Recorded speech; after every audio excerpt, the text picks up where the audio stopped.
Bismillahirrahmanirrahim. Alhamdulillahirrabbilalamin. Assalatu wassalamu ala rasulillah wa ala alihi wa ashabihi ajma'in. Amma ba'd.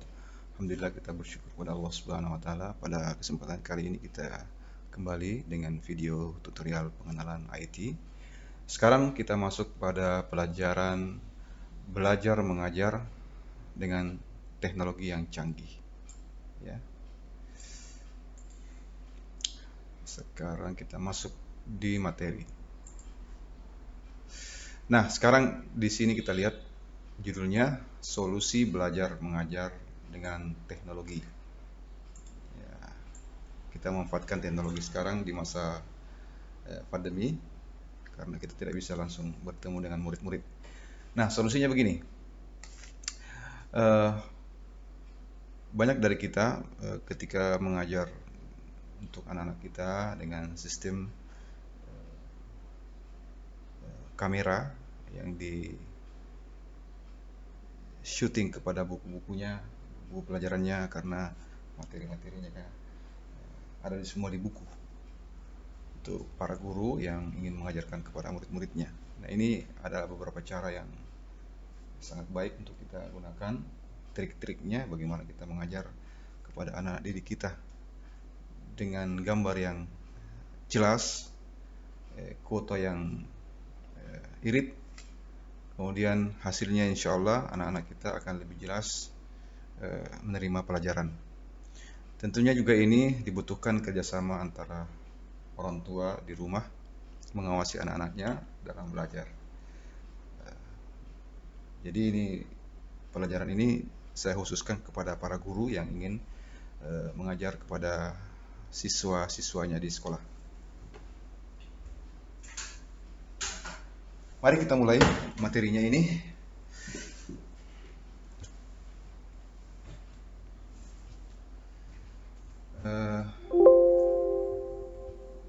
Apa yang harus disiapkan dalam proses belajar mengajar jarak jauh, sistem online, sistem daring?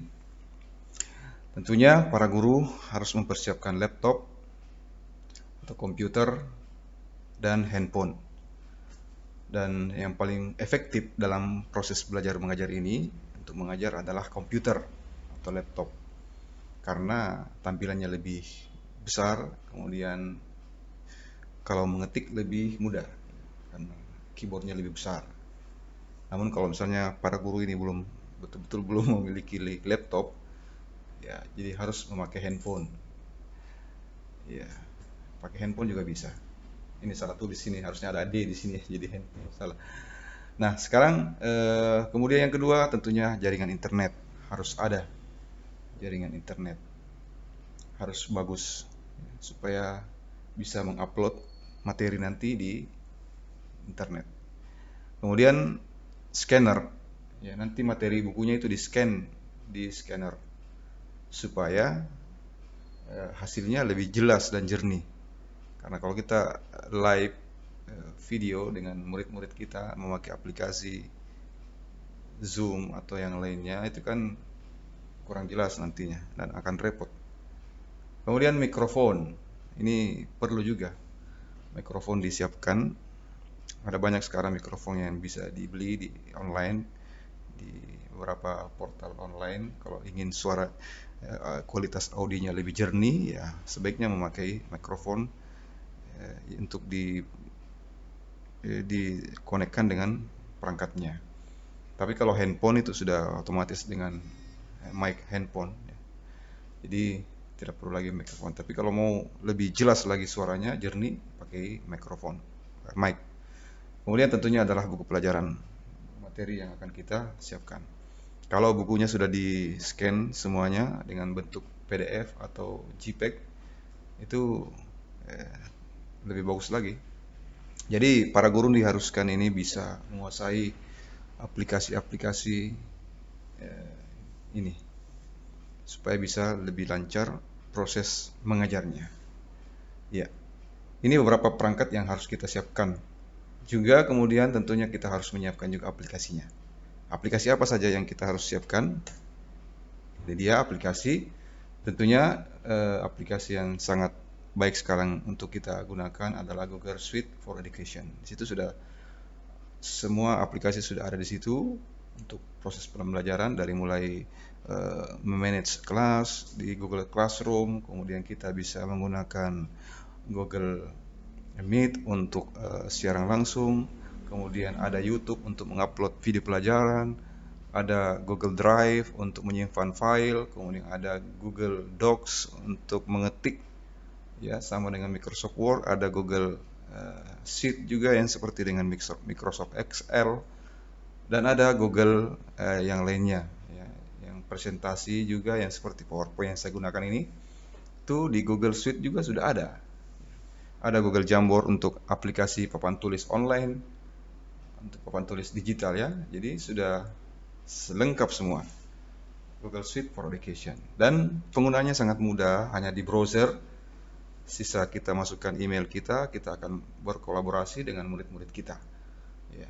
Jadi nanti dengan proses ini, di masa pandemi ini, insya Allah Ta'ala, murid-murid kita juga nanti akan menguasai aplikasi ini. Mau tidak mau kita harus masuk di dalam zaman teknologi. Ya, karena kondisi yang memaksa kita. Kemudian aplikasi yang selanjutnya adalah screen video, yang seperti yang saya gunakan ini dalam memberikan materi. Screen video ini sudah ada ya, sudah banyak di internet, kita bisa download aplikasinya.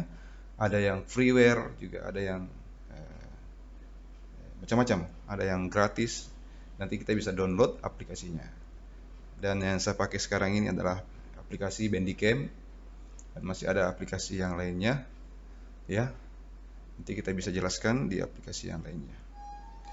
Kalau di handphone itu sudah ada juga aplikasi screen capture ya. Screen capture ini ada AZ Screen, ada Do Screen Recorder ya. Ada banyak aplikasi seperti ini. Kemudian tentunya kalau ingin menjelaskan materinya, para guru bisa mengupload videonya di YouTube dengan channel masing-masing. Jadi kalau para guru sudah mempunyai email, kemudian bisa membuat channel sendiri di YouTube, kemudian mengupload video belajarnya kepada anak-anak muridnya. Nah, di channel itu kan bisa diprivasi juga videonya, jadi tidak semua orang bisa lihat, ada orang-orang tertentu saja yang bisa melihat, seperti murid-murid kita saja, kalau kita tidak ingin dilihat publik ya.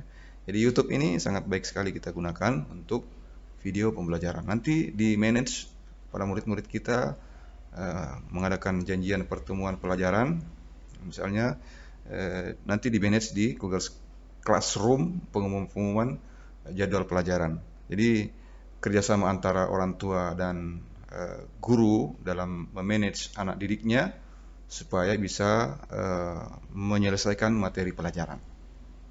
Nah, itu dia. Jadi, itu yang singkat dari proses belajar mengajar jarak jauh yang perlu kita lakukan. Ya. Kita kembali, bagaimana caranya? Tentunya untuk buku-buku, tentunya guru-guru harus men-scan dulu bukunya ya, per bab, supaya nanti bisa diajarkan kepada murid-muridnya ya. Caranya tentunya kita masuk di scan. Kalau ada yang belum tahu cara scan, nah, bisa kita ajarkan langsung di sini ya. Ya. Sekarang kita kembali dulu kepada materi kita.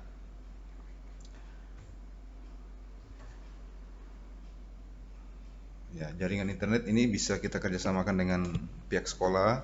Mungkin pihak sekolah bisa menyediakan internet khusus untuk para guru, supaya mereka lebih jaringannya lebih stabil untuk mengupload materi pelajaran. Kemudian scanner juga, jika para guru belum memiliki scanner, itu bisa dikoordinasikan dengan bagian administrasi atau IT di sekolah masing-masing. Begitu, mungkin materi ini sudah cukup singkat saya jelaskan, mudah-mudahan bermanfaat. Jika ada pertanyaan bisa tulis di kolom komentar, atau bisa lebih lanjut kita bisa menjelaskan lebih rinci lagi. Demikian, jazakumullah khairan atas partisipasinya mengikuti video ini. Kalau bermanfaat silahkan di like, share, kemudian dibagikan kepada teman-temannya. Demikian, wassalamualaikum warahmatullahi wabarakatuh.